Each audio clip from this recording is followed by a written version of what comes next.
Hello everyone, সবাইকে স্বাগতম আমাদের ইউটিউব চ্যানেলে। সো এই ভিডিওতে আমরা একটা চমৎকার জিনিস নিয়ে আলোচনা করব এবং আপনাদেরকে দেখাবো যে ভিউ সমান হলো কেন দুইটা চ্যানেলের ইনকাম ডিফারেন্ট হয়, অর্থাৎ একই পরিমাণ ভিউ হচ্ছে বাট একটা চ্যানেল দেখা যায় ইনকাম বেশি, একটা চ্যানেল দেখা যায় ইনকাম কম। সো এটা কেন হয় এটা আমি প্র্যাকটিক্যালি আমার দুইটা চ্যানেল আপনার সাথে শেয়ার করব এবং রিয়েল লাইফ যে রিজন আছে সেটা আপনাদেরকে দেখাবো। এটা দেখানোর উদ্দেশ্য হচ্ছে এটাই যে আপনারা যারা ইউটিউবিং শুরু করবেন কিংবা ইতিমধ্যে শুরু করেছেন তারা অনেকেই ভাবতে পারেন যে আমার তো অনেক ভিউ হচ্ছে বাট ইনকাম হচ্ছে না। যাদের অনেক ভিউ হয় কিন্তু ইনকাম কম হয় তাদের জন্য এটা খুবই হেল্পফুল হবে, এবং যাদের ইনকাম ভালো হচ্ছে এবং ভিউ আসলে খুব বেশি হয় না তাদের জন্য হেল্পফুল হবে, কারণ তারা যদি আরও বেশি একটু ভিউ বাড়াইতে পারে স্পেসিফিক ওয়েতে তাহলে তাদেরও ইনকাম কিন্তু বেড়ে যাবে। তো যাই হোক, আমি আমার ইংলিশ চ্যানেলে আছি রাইট নাও। এটা অনেক পুরনো একটা চ্যানেল এবং এইটাতে আমার অ্যাভারেজ রেভিনিউ প্রতি 1000 ভিউতে, যাকে বলে 1K view RPM route per mille $6 plus. So এটা $7 ধরতে পারি, অর্থাৎ প্রতি 1000 ভিউ আমি পাচ্ছি, আমি যদি ক্যালকুলেটর দিয়ে হিসাব করি, আমি যদি $60 ধরি আজকের রেট অনুযায়ী তাহলে 800 টাকা, কিংবা আমি যদি $6 ধরি তাহলে কত 750 টাকা আসতেছে অলমোস্ট। সো এটা হচ্ছে একটা। আর আমি যদি সেম ওয়েতে আরেকটা চ্যানেলে যাই তাহলে দেখবেন আপনারা কেমন আসতেছে।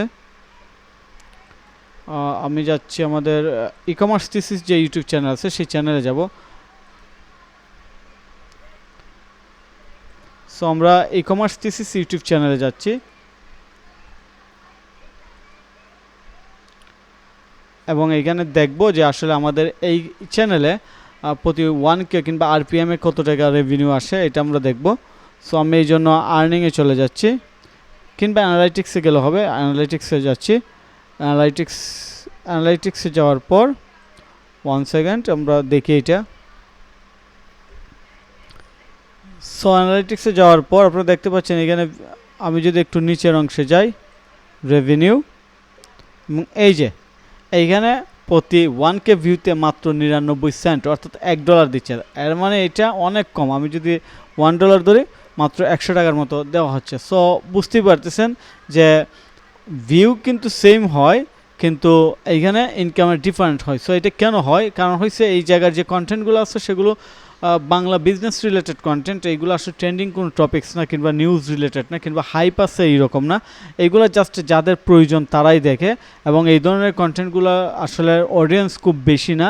এটা হচ্ছে one of the most reason যে এখানে ভিউ কম হয়, ইনকাম কম হয়। তারপর আরেকটা হচ্ছে যে অ্যাভারেজ ভিউ কেন কম হয়, এর কারণ হচ্ছে এই কন্টেন্টগুলো বাংলা এবং বাংলাদেশের অডিয়েন্সদেরকে টার্গেট করে বানানো, এবং আমার ইংলিশ চ্যানেলের যে অডিয়েন্স আছে কিংবা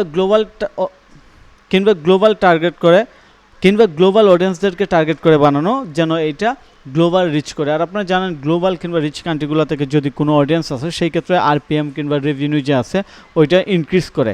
তো আপনারা যারা কন্টেন্ট ক্রিয়েশনে আসছেন কিংবা যারা সিরিয়াসলি শুরু করছেন তারা ট্রাই করবেন যে গ্লোবাল অডিয়েন্সের কাছে পৌঁছানো যায় এইরকম টপিকস নিয়ে আপনারা কন্টেন্ট দিবেন। সেক্ষেত্রে আপনাদের RPM অনেক ভালো হবে, এবং RPM যত ভালো হবে তত আপনাদের আর্নিংটাও ভালো হবে। সো এই হচ্ছে মূলত এই ভিডিওর ওভারঅল বিষয়। এখন বিষয় হচ্ছে যাদের গ্লোবাল অডিয়েন্স রিচ করার মতো স্কিল কিংবা এক্সপিরিয়েন্স কিংবা কন্টেন্ট নাই তাদের কী উপায়? তারা আসলে যে কন্টেন্ট দিয়ে বানাচ্ছেন সেই কন্টেন্টে আরও বেশি ফোকাস দেন, টপিকসগুলোকে এক্সপান্ড করেন যেন এটা বেশি রিচ হয়, অনেক মানুষের কাছে যায়, এবং তারা যেন আর অনেক বেশি সময় স্টে করে আপনার কন্টেন্টে। সো এইভাবে যদি আপনি শুরু করেন তাহলে অফকোর্স আপনিও দেখা যাবে অ্যাভারেজ যে RPM আছে ওইটা মোটামুটি সিমিলার করতে পারবেন, কিংবা সেম চলে আসবে, কিংবা অ্যাভারেজ আপনার মান্থলি যে রেভিনিউ আছে এটা মোটামুটি সেমই হয়ে যাবে, অর্থাৎ আলটিমেটলি এটা ইনক্রিজ করবে। সো ইনক্রিজ করাটা সবার টার্গেট থাকে, আপনিও সেই ক্ষেত্রে পারবেন। আর এই হচ্ছে মূলত এই ভিডিওর রিয়েল লাইফ যে জিনিসটা শেয়ার করার দরকার ছিল এটা আমি আপনার সাথে শেয়ার করলাম। সো আপনারা যদি এইরকম আরও স্পেসিফিক্যালি কন্টেন্ট রিয়েল লাইফ দেখতে চান এবং শিখতে চান তাহলে আমাদের যে 90 দিনে ইউটিউব থেকে সাকসেস হওয়ার যে চ্যালেঞ্জ আছে সেই চ্যালেঞ্জ প্লেলিস্টে যাবেন। সেখানে স্টেপ বাই স্টেপ একদম জিরো থেকে কীভাবে 90 দিনের মধ্যে আপনি সাকসেস পাবেন এটা আমরা শিখাচ্ছি, এবং আপনি সম্পূর্ণ ফ্রিতে শিখতে পারবেন। সো সেই প্লেলিস্টে অবশ্যই ঘুরে আসবেন এবং দেখবেন। ধন্যবাদ, ভালো থাকবেন।